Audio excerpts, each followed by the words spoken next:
My name is Kimberly Dutton, and I am interviewing Ted Keller. It is July 7th, 2008. Please tell me how you came to Ashland. Kim, I came to Ashland as a student at Randolph-Macon in 1949. My cousin and my high school principal were both Randolph-Macon graduates, and they are the ones that influenced me the most. So I came here as a student in 49. I graduated in 1953. I went into the service, and then in 1958 I came back to Randolph-Macon as a coach and physical education teacher. Did you live on campus while you attended college here? I did live on campus. The first year on campus, I lived in what is called the Veterans Village. It was an old a part of the campus where we had many veterans with their wives living, and we lived right next door to them. After that, I did move to Mary Branch Dormitory, and I stayed there for my last 3 years. What were some of your favorite classes that you took? Oh, I was a history major, so I guess probably the history classes, George Brown Oliver and Dr. Mabry, probably were my two favorite professors. I did take some other classes during that time. I took Dr. McConnell's class, and also a couple of other classes that were really not in my major, but I really enjoyed. Have you seen any major changes in the college from the time that you graduated, from the time you came back?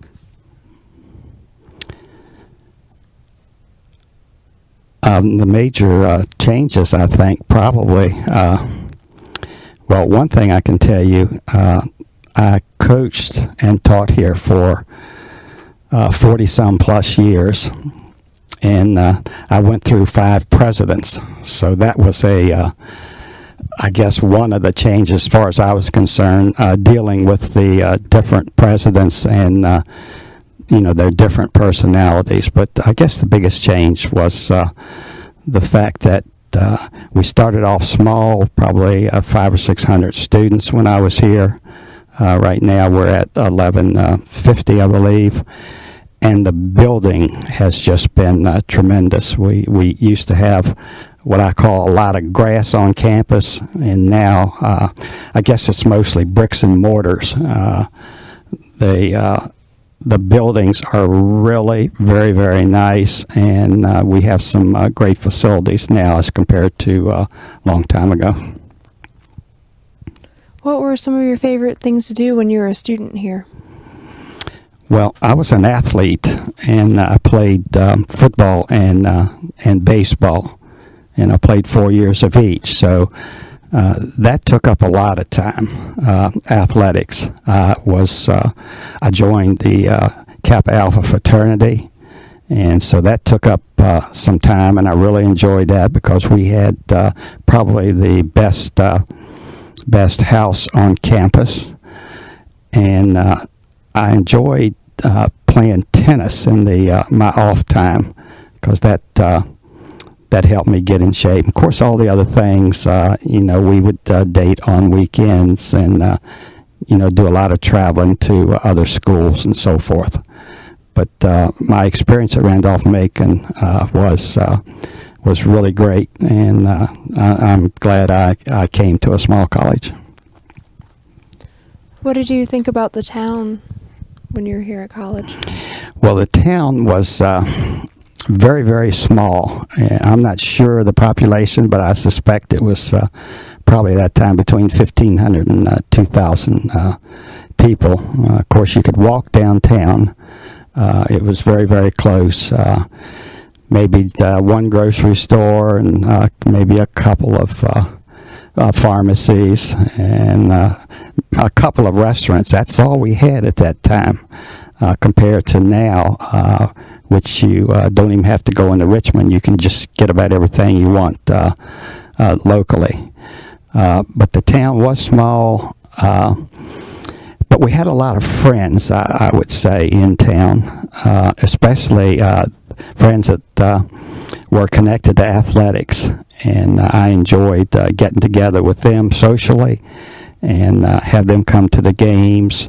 And, of course, we did as much shopping and got most of our, I guess, goodies, you might say, clothing and so forth, locally. What were some of your favorite stores here?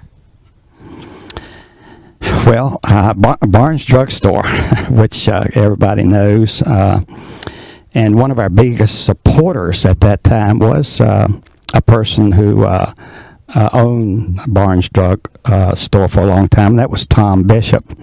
And he just died recently, but he was really a mainstay in the Ashland community. And right after that, I believe one of his helpers, Lee Parrish, bought Barnes, and we dealt with him for a long period of time. Of course, Cross's Grocery, that was probably one of the few grocery stores around, and one of the few that actually lets you charge there, and we did that.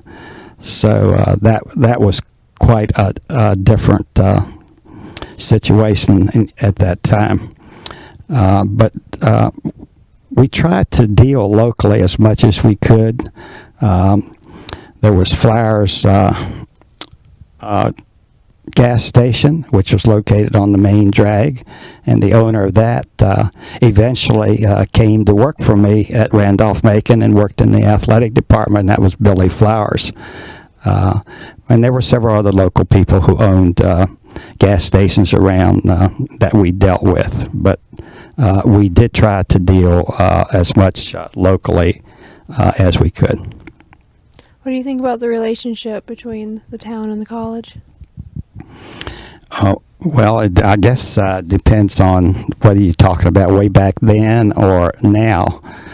But I would have to say, at that time, I thought the relationship was really good, and I believe the reason is that most of the people in the town had friends that were teachers or coaches at Randolph-Macon, and therefore we got a lot of support. The situation later on, when I was the athletic director, and that occurred in 1982, was that I tried to reach out as much as I could to the local people. We had an awful lot of friends that came to see our games and traveled with us. We had deals for them when they wanted to buy season tickets, and we were always hosting some events that they could come to, and we could all get together. Our group of coaches, I know, socially interacted with a lot of the townspeople. Another factor was was Hanover Country Club. That was a local club that a lot of our people had joined, and one of the founders of Hanover Country Club was a man named Hunter Jones, who was an accountant in Richmond, and he also taught at Randolph-Macon and was also on the board of trustees. So we had some interaction there between the club and a lot of people in town.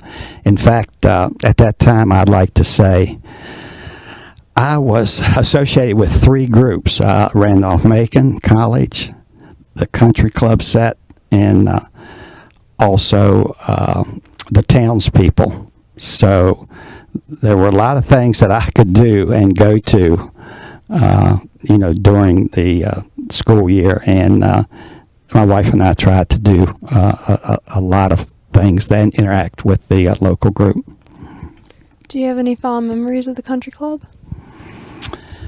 Yes, I do.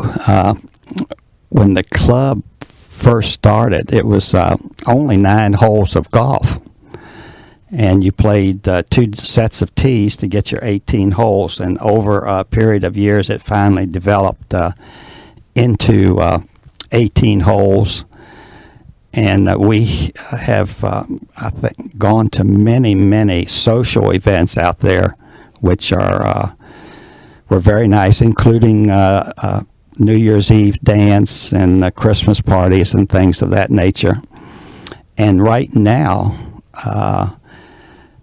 we live out there, so we are closely associated with it. It's the golf course and the swimming pool are just 2 minutes from our house, so we do go over to the club a lot. And another thing we do is we take our kids and our grandkids to the club to use the facilities, and that's one of the joys, I guess, of our day. Did your children grow up in Ashland? Children did grow up in Ashland. One child was born in Winchester, Virginia, and at that time I was teaching in Fairfax.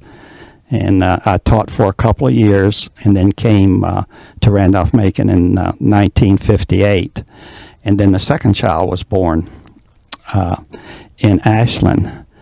The good news is that both of them went to Randolph-Macon, graduated at Randolph-Macon, did really well. Son played 2 sports and got 8 letters. Daughter has a really good job in the Richmond area. In fact, she entered a job when she got out of school, and she still has that same job, which is very unusual nowadays. So they did grow up, and I think one of the benefits of the college was that they could use the college facilities, and that was great for them because they could use the gym, they could go to all the cultural events, and of course see my football games, which I was a coach for a long period of time. Do you have any fond memories of any football games? Do any of them stand out in mind? Well, I think a couple of things stand out. I was the head coach for 18 years, and during that period of time, we played our rival Hampton-Sydney, and my record against Hampton-Sydney was 11-7. So that was one of the things that really stood out. I don't guess since I'm retired now, they can't take that away from me. The other major event was we went to a small college bowl game, and we won the national championship in 1969, and that was an event in itself. We played in Bridgeport, Connecticut over the Thanksgiving holidays. It looked like we were mismatched when we went into the stadium, but the final score was 47-28 in our favor, and we had a great game, and we had about 200 people follow us from Ashland to Bridgeport, compared to Bridgeport's, I guess, maybe 8,000 people. And the thing I remember was that our people made more noise than they did. And, of course, we did win the game, and it was a great ride home. But those are the things that I remember in football. So athletics here have always been supported greatly? I think so. We've had a lot of alumni support, townspeople support. One of the things that we were always battling was the budget. And, of course, everybody wants a part of the budget. Every other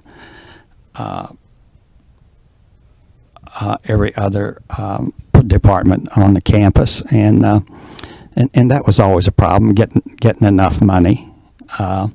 Of course, later on, we did start up the Yellow Jacket Club, which helped out in the athletic realm.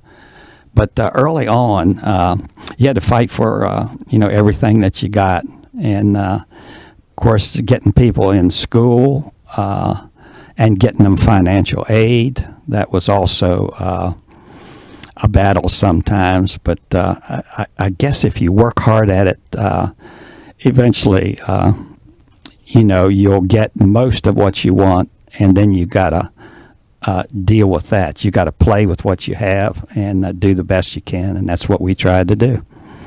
Tell me some more about the Yellow Jacket Club. The Yellow Jacket Club was started in Richmond, and it wasn't at that time a part of the college. I would say maybe 25, 30 years ago. And the people that controlled it were just alumni, and they had their own budget, their own accounting, and it did not come under the college leadership. When I took over as athletic director in 1982, the first thing I did was get the Yellow Jacket Club under the college umbrella, because I felt like that we didn't want any outside people trying to determine the course of what we did or affecting our coaches in any way. So I did bring that under the umbrella of the college, and the athletic director actually took over the Yellow Jacket Club with a committee of alumni. So I believe I headed it up for, I don't know, somewhere between 14 or 15 years. But that was one of the small parts of my job. I'd say it was about a 20th of my job, so I really didn't get to spend a big amount of time on it. Nowadays, we have a director of the Yellow Jacket Club, and that's what he does, is raise money. So we knew that we could probably raise 8 to 10 times as much money by having somebody directly working on that. But the Yellow Jacket Club has been a big factor in athletics, and we host golf tournaments for mainly alumni. We have all kinds of events going on that the alumni can come to. We actually invite people out to see games at our expense. So the Yellow Jacket Club has become very, very big in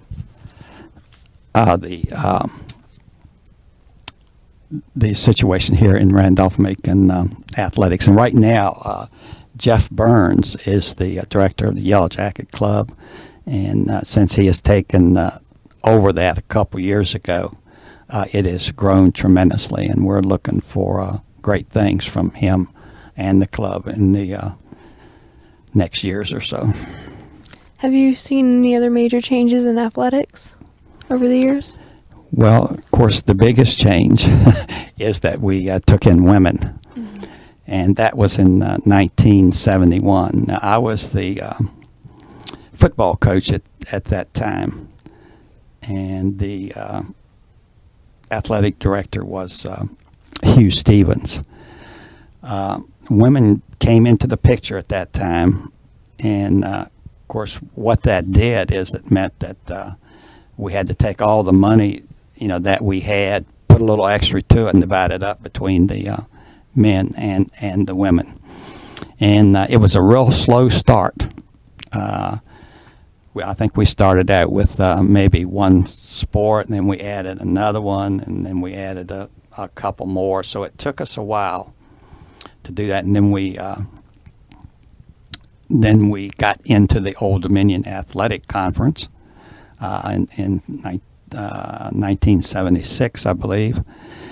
And then finally, when I became the athletic director in '82, one of the other things, besides bringing the Yellow Jacket Club under our umbrella, that I wanted to do was to get the budget of the women up so that we could compete with other schools. And over a period of 5 years, I think I probably succeeded in doing that. And a little bit later on, in the early 90s, the women really started coming on. Late 80s, I think, and early 90s, they started coming on and being a force in ODAC, especially in soccer and basketball. But I guess that probably was the biggest change. And of course, we got a new gymnasium in 1964, which was Crenshaw Gymnasium. Before that, we just had alumni gym, which, I guess only seated maybe 400 or 500 people. And so when we got into Crenshaw, that was a really big boost, and that has had many renovations over the years. So I guess that was a big change. And then the Brock Center came along, and that was a student building. But what it did, it took a lot of the traffic off of our gyms, and that made it better and easier for our own people to schedule. So I guess that's the story there.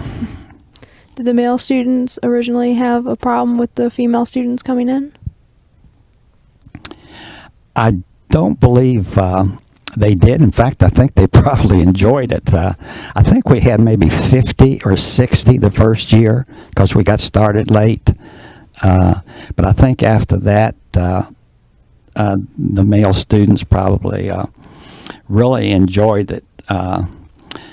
I think this is what I noticed. I think it may have cleaned up the place a little bit, because I think the guys started, maybe dressing a little better and keeping their dorms maybe a little bit cleaner and things of that nature.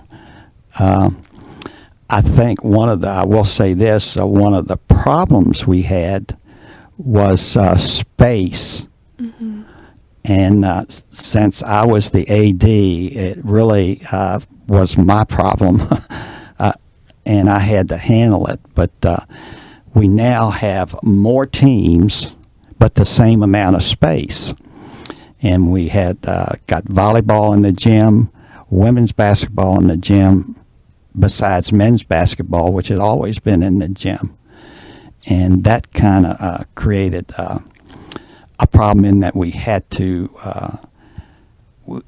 work longer in the day to get the practices. So there had to be practices at night instead of just being able to practice in the afternoon. And then you have, when one team is practicing, maybe the other team might have a game that same time, and then you had to work the times out there.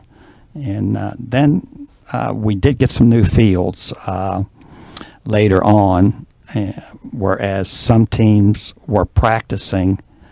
I believe the lacrosse team was playing on the football practice field, and that was a problem for a while because it just wore it out. So once we got more and better facilities, and we worked things out after that, but no question it was a problem for a while. Have any of your students that you coached gone off to have successful athletic careers that you know of? Well, I've had a lot of coaches, a lot of players go into the coaching field, and they're all over the state. In fact, one of my assistant coaches was the head coach at the University of Louisville. Some others have gone into the big time as assistant coaches in the major colleges. We have quite a few of my players go into head coaching in high school in the Richmond area, and have since helped me out in Ashland coaching. I got them back out here after they've been coaches in the Richmond area. One of the most successful coaches of the whole state of Virginia was one of my players, and he's at Patrick Henry High School, and his name is Ray Long. junior, and he probably has as good a record as anybody in the state of Virginia. He's been an excellent coach, and he's still there. So we have had quite a few people go on and become successful. Now, the most successful of all might be one of my players who was with me in 68 and 69, and his name was Howard Stevens, who was the first black athlete at Randolph-Macon, and we recruited him for football. In his freshman year, he led the entire country in rushing and scoring touchdowns. And he was a great player in his sophomore year, and he was one of the mainstays when we played that bowl game and won the national championship. And he went on to play in the professional league, the National Professional League. And I think he played, I believe it was with Atlanta and then Baltimore, and he was in the pros for 6 years. And he still comes back and plays in our golf tournaments, and is still one of the good alumni that we have. What other alumni organizations are there at the college that you're a member of? Alumni organizations. Mm-hmm.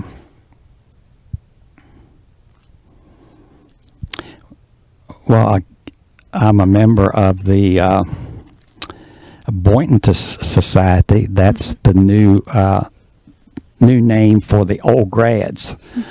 And they have a weekend during graduation, and it's Friday, Saturday, and Sunday during graduation. We go to graduation. We have 2 dinners, 2 lunches, meetings, and a dance. So that's one thing that's really neat, and those are people that have their 50th anniversary.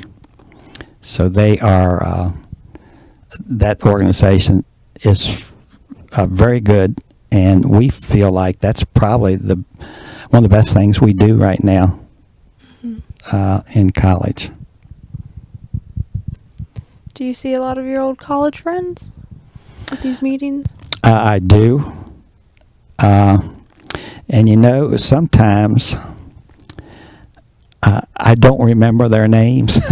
And the reason, most everybody will remember my name because they were here and I was one of the figures at the school. But, I've had thousands of football players, play football here and then come back. And I recognize just about all of them. But I can't remember everybody's name. I'd say I remember probably between 60 and 70% of their names. And I'm always hoping that they will extend their hand and say, "Hey, Coach, you remember me?" And then say their name, because then that takes me off the hook. But homecoming is, one of our best times when we have a lot of people come back.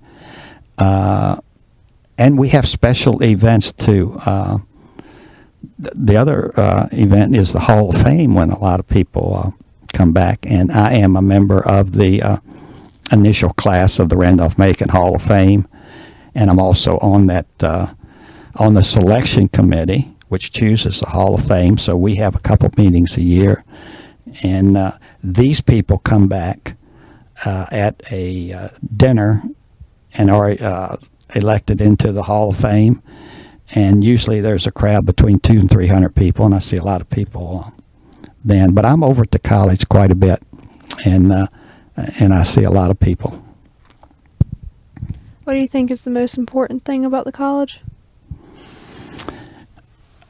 The most important thing, I would say, would be the educational part of it. That's why people come to school. Is to get the good education, to be able to get a good job when they go out, marry and have families, and be able to support them. And so if they come and get the good education, that is very, very important. However, there are other things too that also help out, and I think maybe being in athletics and doing some other extracurricular things also will help you in your quest for jobs and doing other things or becoming important members of society in their particular town. But extracurricular activities, I think, increase your knowledge. They give you discipline, and they help you get along with other people. And to me, that's the key to the world today. You've got to be able to interact with other people in order to be successful. Does it seem like a lot of the students have returned to live in Ashland after they graduated? Some do. I'd say as a general rule, they probably move away. But I tell you, there are a lot of people from the Richmond area that's either stay in Richmond or they go away and get their graduate degrees or go away and work for a while and then they come back to Richmond. So we have an awful lot of students or former students living in the Richmond area and some, in Ashland. But they're all over. They're all over. I guess Virginia probably is the state that, has the most, but they're everywhere. Tell me a little bit about town events such as parades or the Strawberry Fair. Okay, town events. I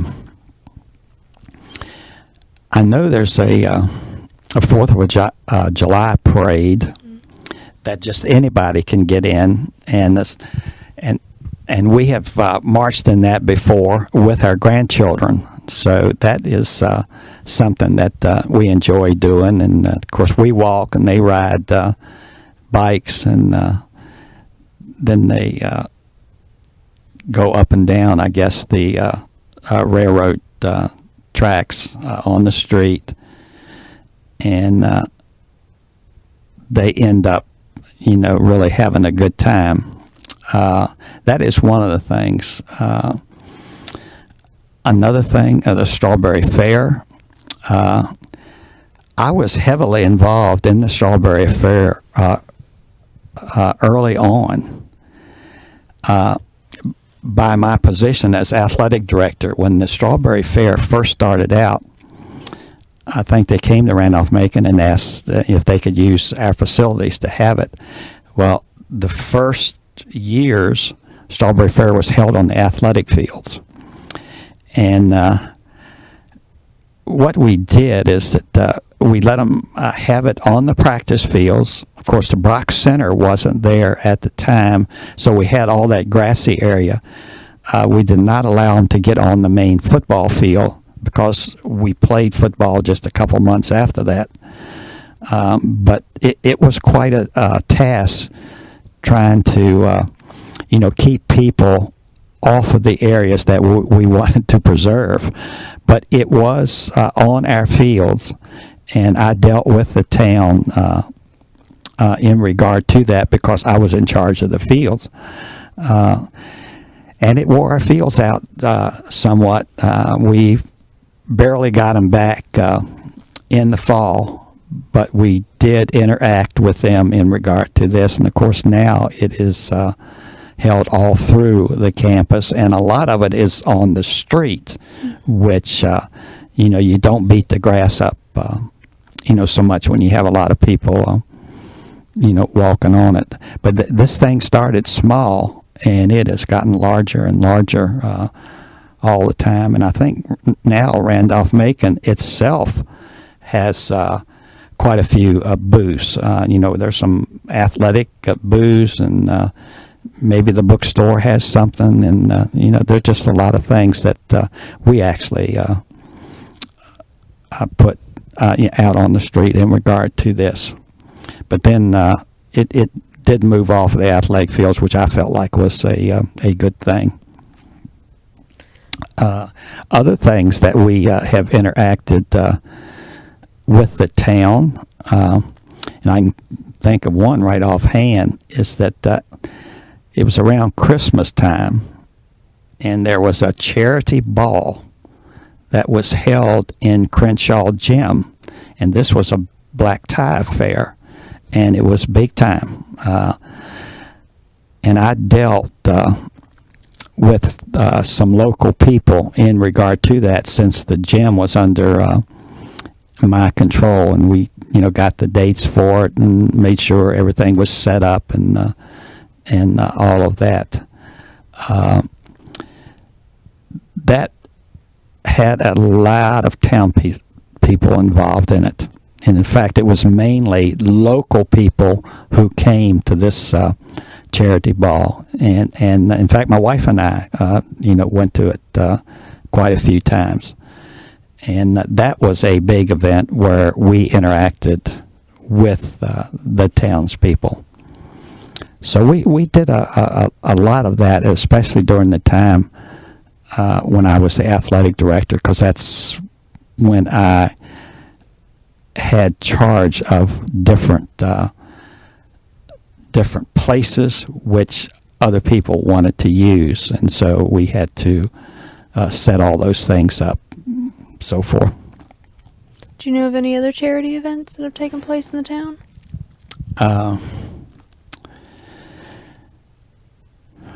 Not any other charity events, but I do know this, in our interaction with the townspeople, we tried to do a lot of things that would, I would say, get them to either help us out or to support our programs. And one of the things we did is that we had sold season passes at a real reduced rate for local people that wanted to come to our games.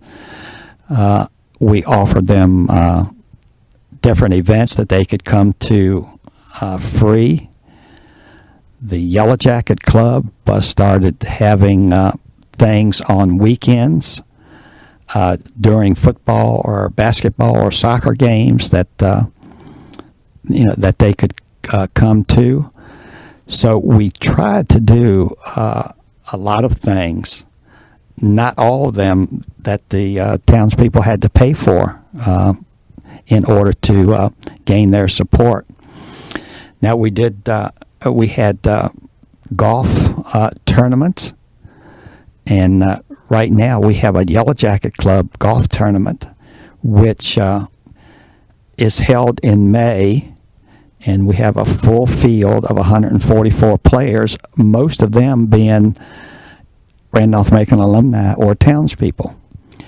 And this tournament is held locally with a lot of good prizes, creates a lot of goodwill amongst alumni, townspeople, and the college. So that's one of the things that that we do, which I think is a really good thing. What about the railroad track? How do you think that has shaped the town? Well, the town is the railroad tracks, I guess. I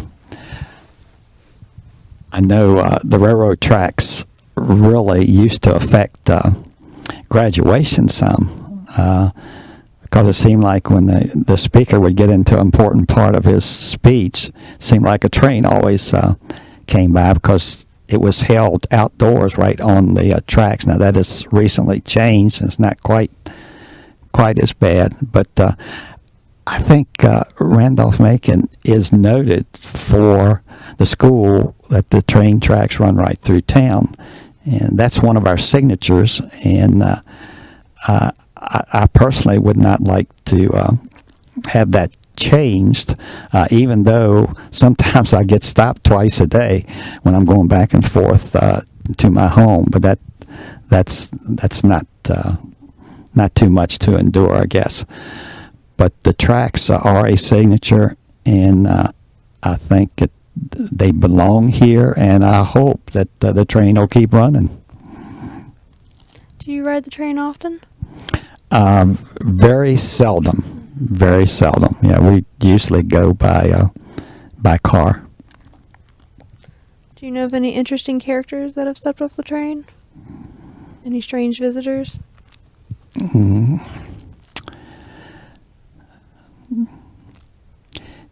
I can't think of any offhand right now. I know that some time ago there was a story about a president stopping in Ashland riding the train, but I even forget the name of the president or exactly when it was, but this was quite a while ago.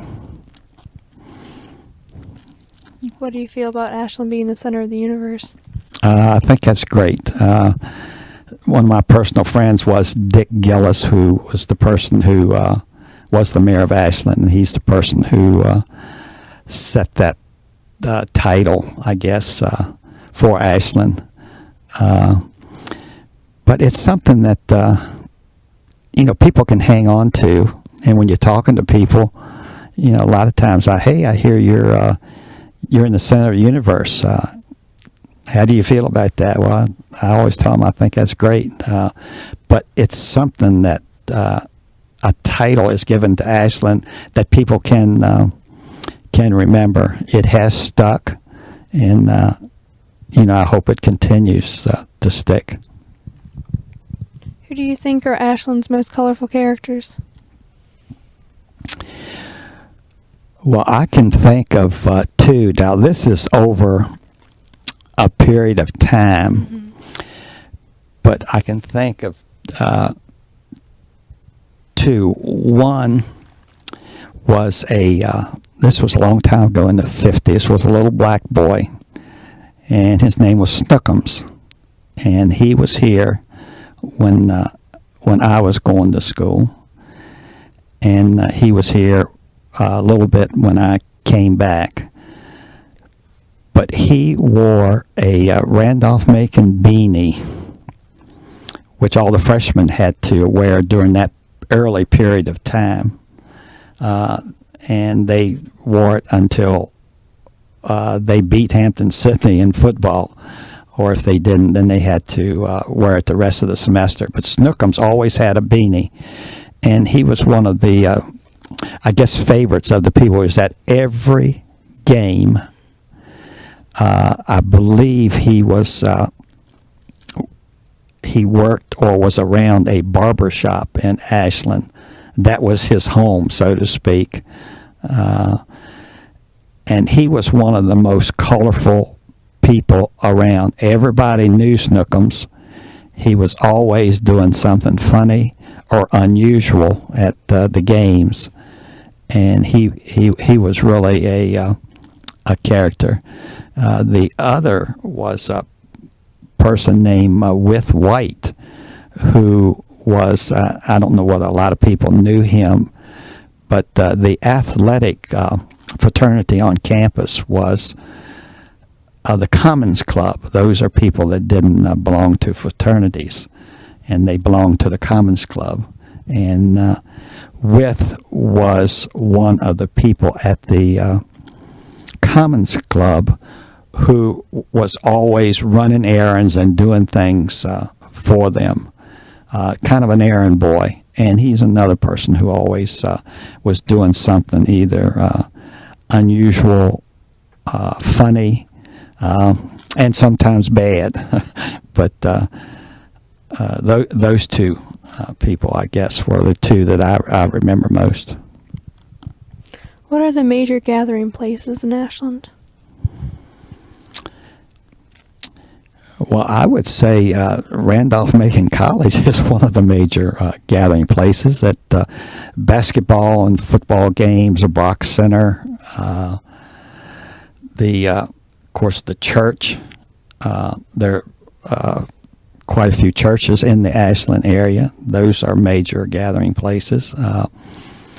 Myself, I'm Methodist. I was Methodist when I came from my hometown of Winchester. I stayed with the Methodist Church here when I was in college. When I came back to coach and teach, my family remained as Methodists at Duncan Memorial Church. So we have been staunch supporters of the Methodist Church, and quite a few people we have known in Ashland through the church. and our children went to the Methodist church. So that was another gathering place, I guess. Another place was the drugstores, which was Barnes Drug Store. And then another one was down along the tracks. And this place was it was back in the 50s. And it was called Ivy Blues. And that was the name of the guy who owned it, Ivy Blue. And I think that was maybe the local watering hole. It was located down along the tracks. I believe there's right now there's a wine store in the area, and then there's a big parking lot, and then there's a professional building. And it was right there where that professional building is located. That's where Ivy Blues was. And we used to go, the coaches used to go down there every once in a while, and it was a restaurant, and so we would eat, have sandwiches and maybe drink a beer or so every once in a while. And a lot of the town characters came into that place. So I guess it was a real interesting place at that time. Nowadays, I think, people, there's a lot of shopping centers around with restaurants. I guess the Smoky Pig is probably the most well-known in the Ashland area. Everybody comes there for barbecue, and they have since extended their menu to a lot of other things, but their barbecue is the thing that people recognize. And there are probably 30 times more restaurants in the area now than there were when I went to school. And those are probably the places where people congregate. What do you feel about Ashland's expansion? It was probably a good thing. If I'm not mistaken, they went from around 2,000 to 3,000 to maybe 6 to 7 in one lump jump, I guess. And it took in quite a lot of the outlying area that wasn't connected to the Ashland town at that time. And I think it was a good thing. There have been quite a few nice subdivisions around. And of course, Hanover Country Club is one of those. So the expansion was good for the Ashland area, I think. And of course, it was good for the town council and the budget and the people who run Ashland. I would like to hear a little bit more about your experiences with Duncan Memorial. When we first came to Duncan Memorial, of course, is when I was a student. I was away from the campus for between 4 and 5 years, and then I came back as a teacher. And at that time, of course, we joined Duncan Memorial as a family. All of our kids grew up in Duncan Memorial.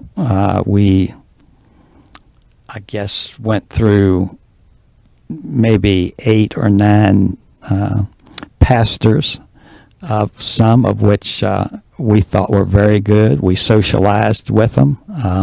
In fact, one of the pastors was a fellow named Jim Boyce, who is a prominent Methodist minister in Virginia.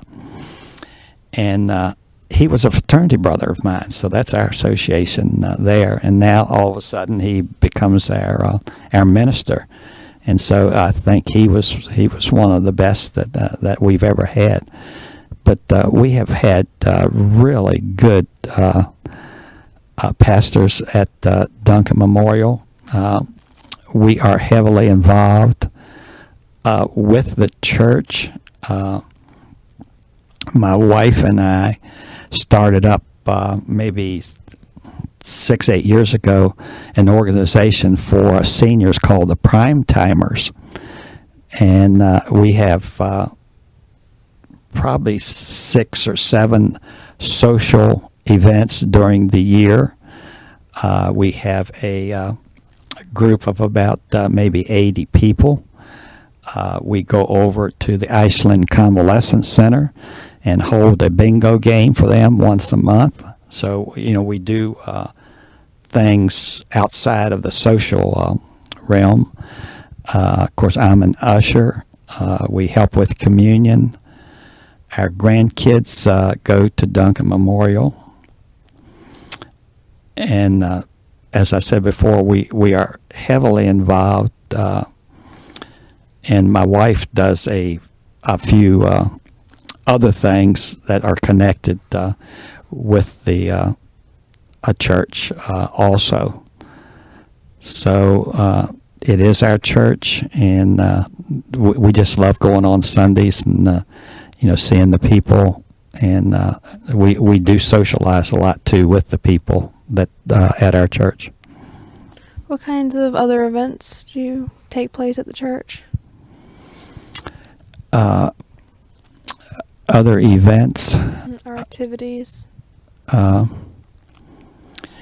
Well, there are dinners that are involved. In fact, we actually hold some ourselves for the prime timers.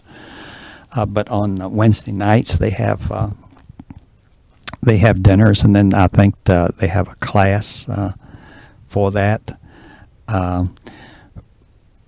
Sunday school is early in the morning on Sundays, and we go to Sunday school and then have go to church, and then sometimes they have dinners when they have important meetings for the church members, and we usually attend those.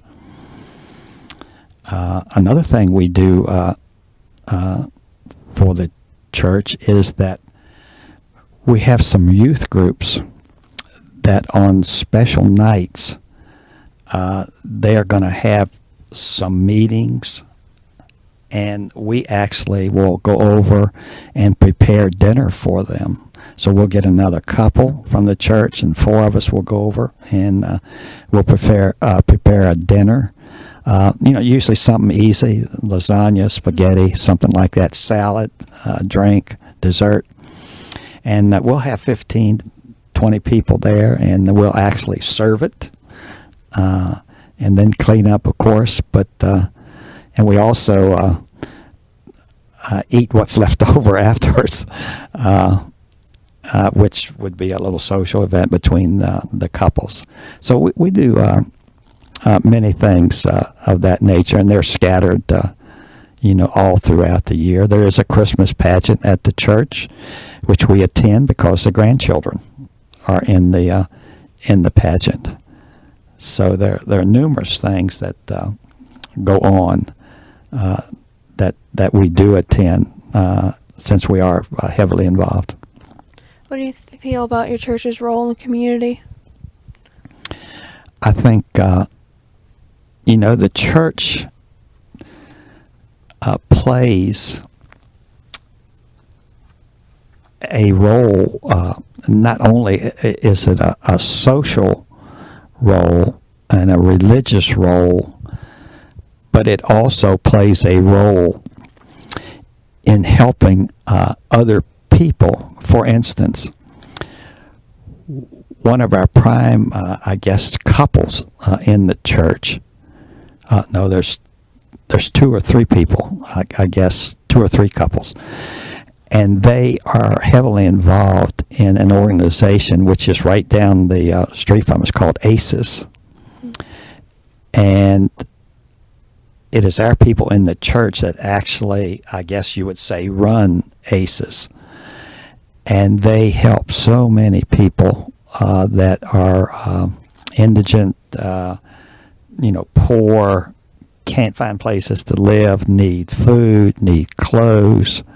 And we, in fact, take a lot of our clothes that we are not using to ACES so that, we can give it to they can give it to other people. But these people are in our church, and they actually run ACEs. And every once in a while in Sunday school, that will come up, as to, what we're doing. And this kind of fits in, to our Sunday school lesson. So the church is very, is active in the community. I recently interviewed your girlfriend here in Ashland. What do you feel about that? Do you know who I'm talking about? You're talking about Carlene Mitchell. You interviewed Carlene. Mm-hmm. You say, how do I feel about that? Mm-hmm. Well, Carlene and Tom and Kathy and I are, I guess what you would say, are the best of friends. And we also, we go on trips together. We have a lot of fun. We've been everywhere, Hilton Head, Hawaii, and places of that nature. And that's kind of a standing joke between us. And I just want you to know that she's the one who started it. Mm-hmm. But everybody kind of goes along with it. And in fact, if I'm not mistaken, everybody in Ashland may know. I'm not sure, because I think she has said something about it. But she's one of the local people in Ashland that I knew when I first came here. And in fact, I've probably known her longer than I've known my wife, and even longer than Tom. So we used to. I know she used to visit Randolph-Macon, and we used to socialize, some together. I can't remember exactly what we did, but it's been a lot of fun. And of course, they belong to the church, and they also belong to Barksdale Theater, which we like very much, and so we attend those things together. And it's been an exciting adventure with that couple. Now, this year, I've been elected as an officer to the Boynton Society, which, and Tom is the president. So he and I will be working together in regard to the old grads things coming up this year. And then probably in another 4 years, I'll be the president. I don't know who's going to be my assistant, but I may just ask Carlene to come along and be one of those officers. And that will really be a big time situation. Okay, for my final question, what do you think makes Ashland so special? I think it's I think the one thing is Randolph-Macon College. I think Ashland is known as a college town. Besides being the center of the university, it's known as a college town, and Randolph-Macon is the college in Ashland. So that's one thing that makes it special. There's two or three other things too. I think the people, as a general rule, are real friendly. They get along, with each other, and I think that is great. And I think they've got some shops that are very unique that you don't find elsewhere. But then you have to also go into the idea that Ashland is really growing. There used to be nothing on Route 54 from 95 to the college, and now you've got every restaurant you can think of almost, and filling stations, and just a lot of things that are around now that weren't before. So its uniqueness is not quite as much as it used to be, but I guess growth takes care of that, and I'm not against growth at all. I think, we need them, and I'm glad not to have to go into Richmond to do my shopping or to, to eat, at a restaurant. So, but it's a great place to do. I've always said it's a small town outside a big city. So you got what you want in a small town, but you also can go into a big city and get things that are not in the small town anytime you want to, and it's not very far. Is there anything you would like to add? Well, let me see. One thing that I might like to add is the fact that, our kids grew up in Ashland, and it was great that they could, have all of the things that, Randolph-Macon offered. They worked in Ashland. I know my daughter worked at the Holiday Inn. And I think my son, he worked in Richmond some, but also in Ashland.